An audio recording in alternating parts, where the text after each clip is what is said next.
Good news you can use with that Mahone, yeah. She got the good news you can use. Good news you can use for your life.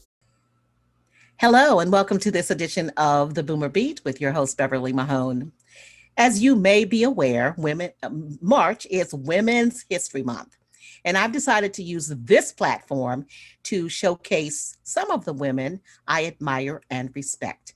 And one of those women is Katina Rankin, who we go way back now. I was thinking, we've known each other for almost 20 years now. Can you believe that? I know time flies, doesn't And it? you And I'm still, feeling every bit of it. but you still look the same. That's what I'm trying to You do too, understand. Belle. No, well, You absolutely look the same. You look great. okay. You Well, do. I'll accept that. All right. So I know that you are a graduate of two HBCUs, both Alcorn State and Jackson State, where Mr. Primetime is now uh, coaching.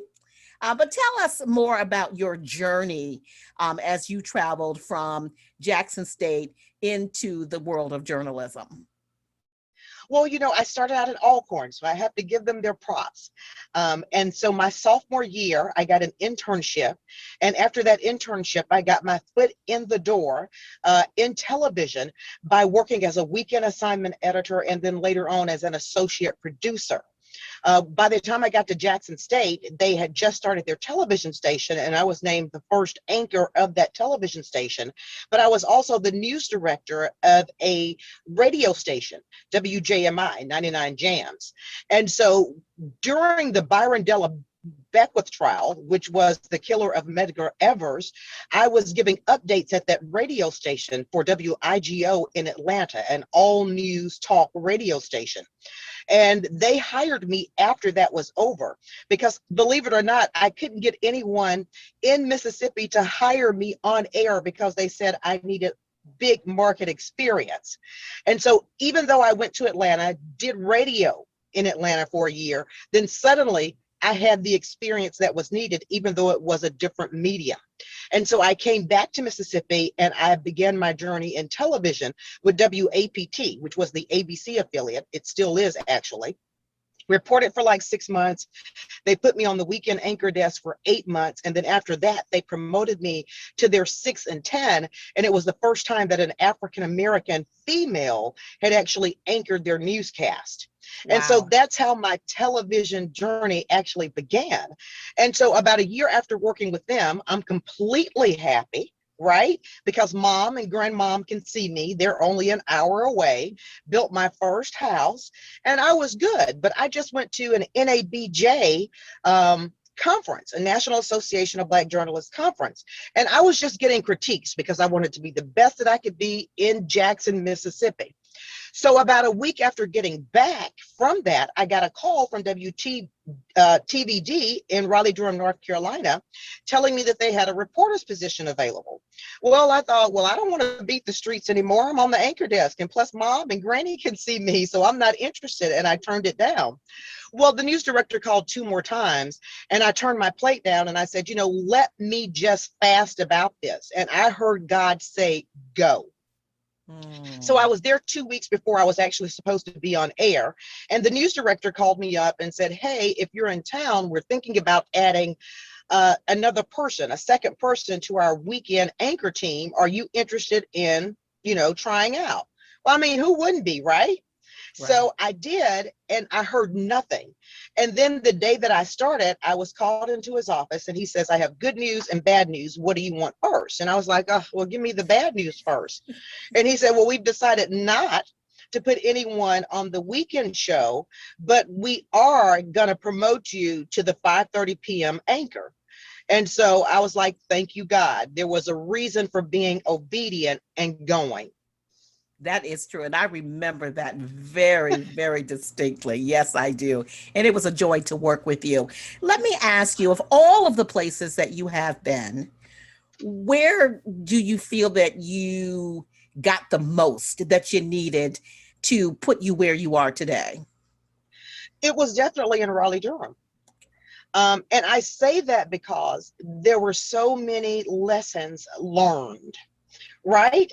Um, being with you, there were microaggressions and micro aggressions that I didn't know existed in the workplace because I was this young kid still wet behind the ears. And every time you saw me, all I was doing was, I was cheesing because I was happy to be in a large market, right? Coming from Jackson, Mississippi. So there were things that I didn't know, and I credit you with for opening my eyes to seeing. But I learned so much there. I learned how to be a good storyteller Yes. in Raleigh, Durham, North Carolina, Yes. because Rob Elmore really was pushing those journalists to look beyond the average story. But then I also have to give it to Valerie Staub, who was the GM at the time, who I remember after my first week on the air called me up to her office and she said, Katina, I can hire anyone to read. I need you to be an interpreter of copy. I need you to let the viewer know why every single story is important in that newscast. So I have to give it to them. They set the groundwork, the foundation of where I am now and the type of journalist that I wanted to be. And I will say, Rob, I do believe was an excellent news director, and I give him props as well. So let me ask you this question. Comparing radio to television, Mm. which one did you like more and why? Okay, so I like television for the mere reason that I can now tell people stories that would not have a voice. For the last 7 years, I've been doing this segment called Local Good News, right? So Right. what I do is I reach out to nonprofits that would not otherwise have a voice in television. I reach out to churches who otherwise would not have a voice in television. I reach out to people who have written books who may not be able to get into mainstream media because no one has heard from them, but the book has an excellent storyline and I can tell their stories. So I love that about television because I'm giving voice to the voiceless. What I love though about radio is that I could truly let my personality shine. No one could see me. I could go in there with rollers in my hair and no makeup and have on some sweatpants and I could just be good old fashioned Katina. And I I don't think love you that. ever did that, but okay. I did. I did. If you talk to my co-host, he would tell you that that is exactly the way I used to go to work. Really? Okay. Well, Yes. the one thing I loved about radio is it challenged you to make that listener see what you were reading. Yes. And that's a Yes. gift. You got to be able to do that because television has all the pictures. You don't Yes. even have to say a word, but if you see an accident, you see somebody lying on the ground, you see the police, well, it might be bad. So they can kind of Well, draw their with own radio, conclusion. you're challenged to give them the sounds because you can play that natural sound that they can hear, but then you have to paint the picture because they can't see it. That's And so right. it was fun being able to do that. That's right. All right. So let's talk about those interviews because you've interviewed quite a few folks over the Mm. years. And you talked about the Medgar Evers trial. And I know that you did interview his wife, his widow. What was the most interesting interview you've done to date? I think the most interesting would have to be in Marks, Mississippi. And I say interesting because the town of Marks, Mississippi, it's about maybe an hour and 20 minutes from Memphis. And I was asked to be the grand marshal of a parade. And when I got down there, the former mayor who was escorting me into the town said, here's our mule train exhibit, our museum. Have you heard of the mule train? I said, I've heard of it, but to be honest, I don't know as much about it as I should. He took me off the route, called the city administrator and said, bring the keys, and walked me inside. And that's where I, truly learned the story of Dr. Martin Luther King Jr. coming to Marks, Mississippi after getting the call from Robert Kennedy and saying, you've got to see these living conditions. And at the time, it was the poorest county. Whitman County was the poorest county in the United States, right? And, kids didn't have enough food to eat. And, they didn't have clothes. no shoes. The houses, you could actually look, on their floor and see the grass growing below because of the holes that were on the floorboard. And so that was fascinating to me. It was very interesting, but here's why I say it was the most interesting, because that was back in the early 1900s, mid 1900s, I should say, really. And here we are at the time in 2020, and Quitman County still did not have a grocery store. The entire county was a food desert. The residents of Quitman County are driving one way, 30 minutes or either an hour to get to a grocery store because they don't have a grocery store. And until this very day, they don't have a hospital. So that was very interesting to me. And I fought to do a documentary on that because I thought that needed to be exposed. Oh, yes, definitely. Now, what was the closest city to them? Well, it's several cities around there, but the closest city to where they could actually go to a grocery store was Batesville, Mississippi. And it was a Kroger that was located there. So they were driving to Batesville, Mississippi. Wow. Most challenging interview? I would have to say the most challenging interview would be interviewing the people that I did for the Emmett Till story and the opening of their interpretive center. Why do I say it was challenging?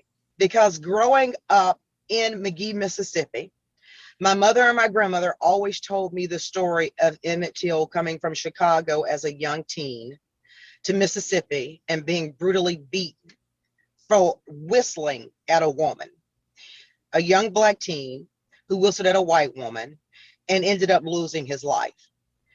Well, when I went to do the story on the interpretive center, I wanted to go behind the regular storytelling. Just don't tell me that he traveled from Mississippi to stay with his uncle Mose Wright.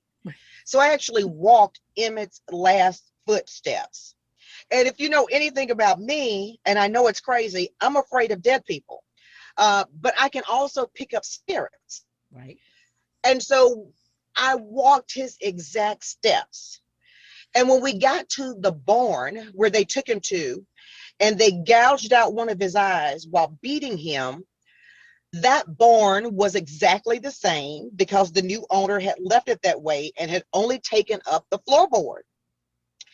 And right outside of that barn was the tree, of course, which had been there.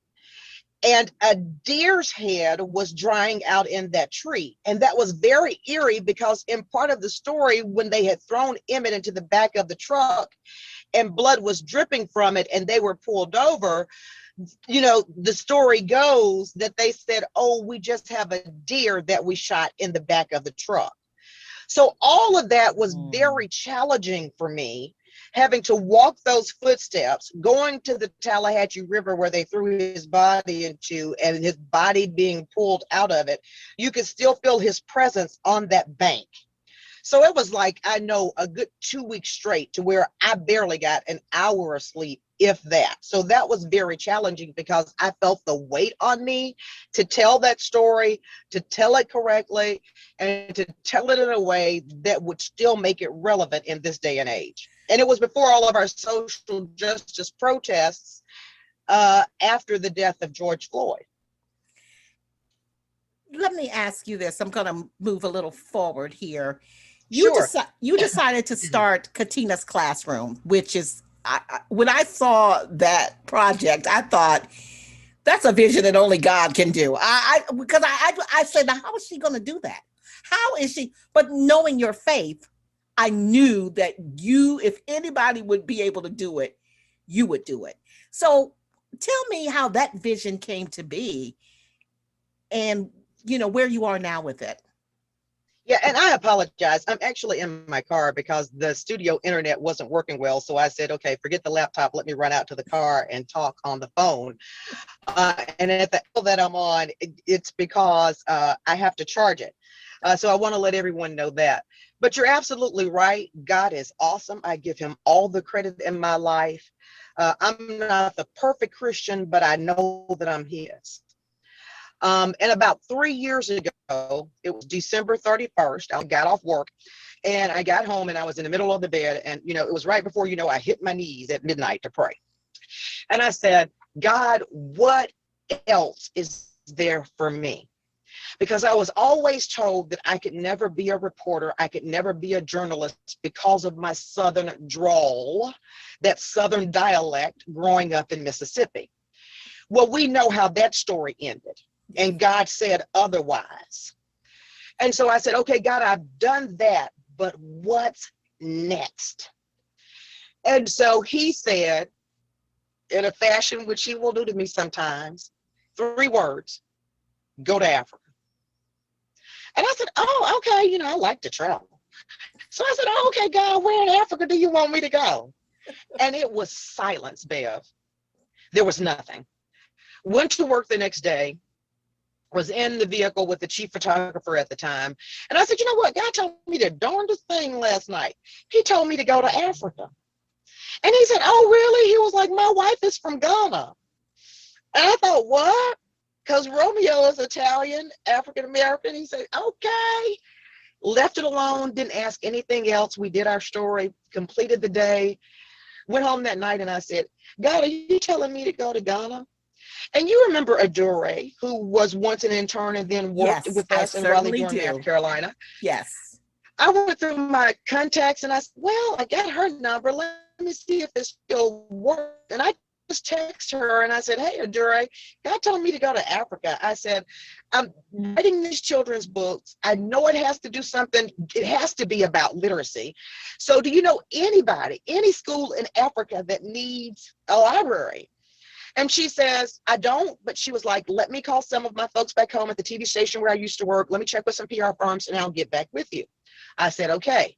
Just happened to log on Facebook on my phone after I hung up with her.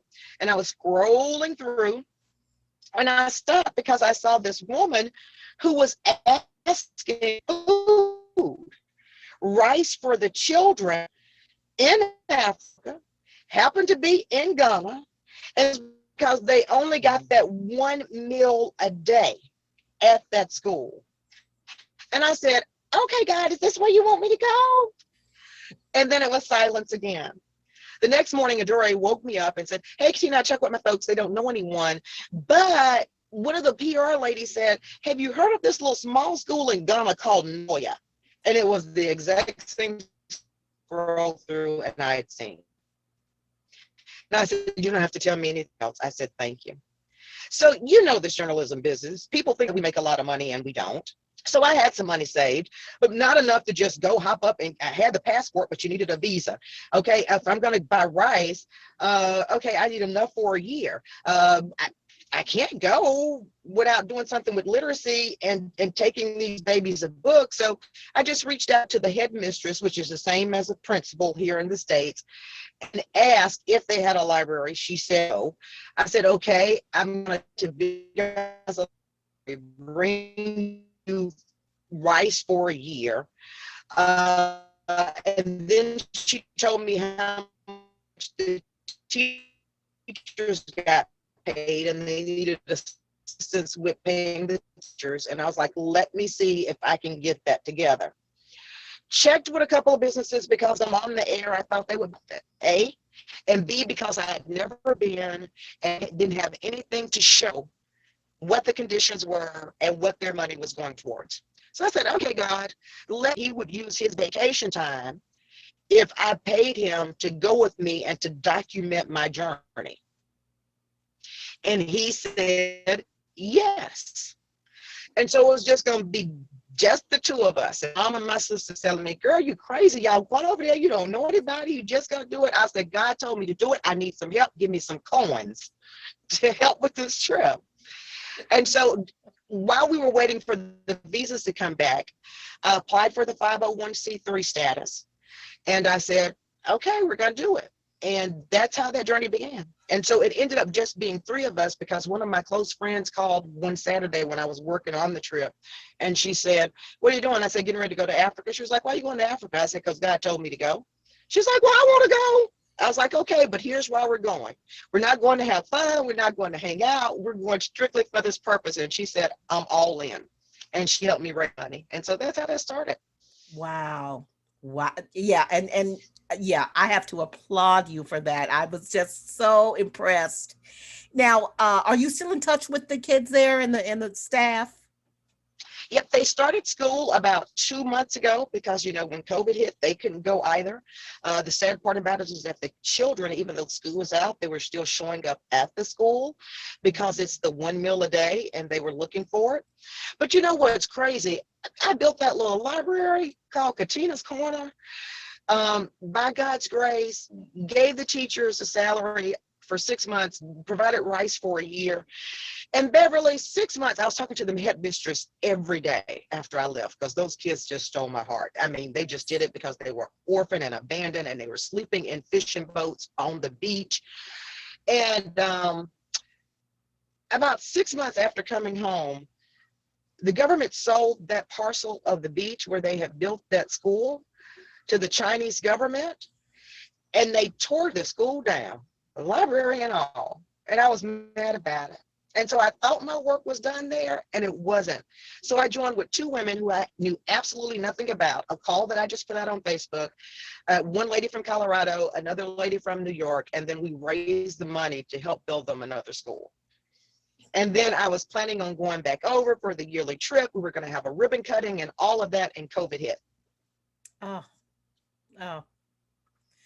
But it just goes to show you that you have listened to God's voice and you are following his purpose for your life. And I applaud you for that. That's why I salute you as one of my favorite women during Women's History Month.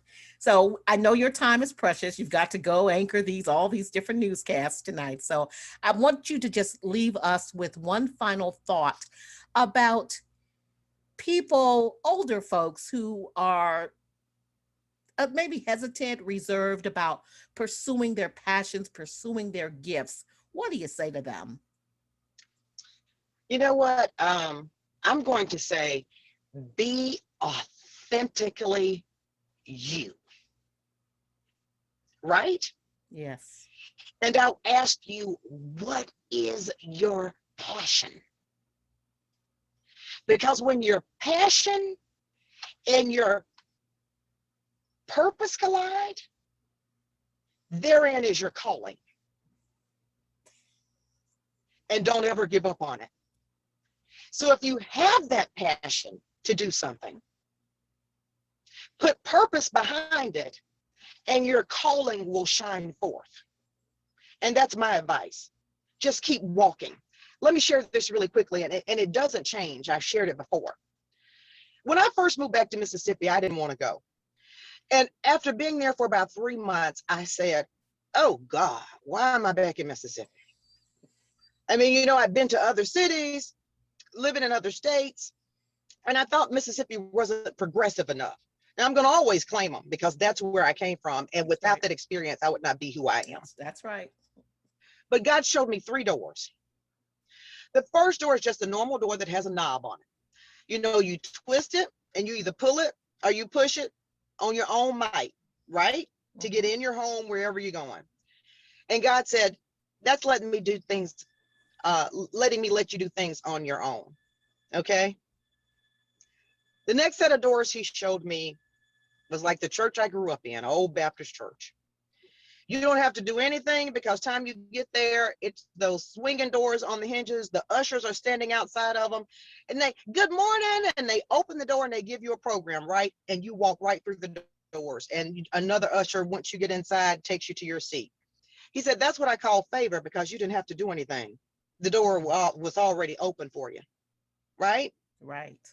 But the third door had something to do with what used to be my habit before I went to Africa and saw the need that people had.